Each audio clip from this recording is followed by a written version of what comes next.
এটা হলো ইন্ডিয়ার সবচেয়ে ধনী লোকের বউ, যার প্রতিদিন শপিং করতে লাগে কয়েক ট্রাক টাকা। আর এটা হলো বাংলাদেশের সবচেয়ে ধনী লোকের বউ, যার প্রতিদিন মেকআপ করতে লাগে কয়েক ট্রাক টাকা।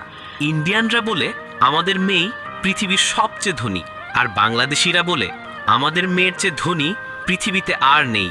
তাই কে সবচেয়ে ধনী তা প্রমাণ করার জন্য তারা দুজন তাদের স্বামীর সমস্ত অর্থ সম্পদ বিশাল ট্রাক ভর্তি করে নিয়ে আসতে থাকে। একটা মাঠে দুজনের অর্থ সম্পদ রাখা হয়, দুপাশে পাহাড় সমান হয়ে যায় তাদের অর্থ সম্পদ, তবু শেষ হয় না ট্রাক, ভরে ভরে আনতেই থাকে আরও অর্থ সম্পদ। এক সময় পুরো মাঠ ভরে যায় দুজনের অর্থ সম্পদে, আর দুজনের অর্থ সম্পদ একসাথে মিশে যায়, তাই আর বোঝা যায় না কার অর্থ সম্পদ বেশি। সিদ্ধান্ত হয় বিজয়ী নির্ধারণ হবে আপনার ভোটে। যারা মনে করেন ইন্ডিয়া বেশি ধনী তারা কমেন্ট ও সাবস্ক্রাইব করুন।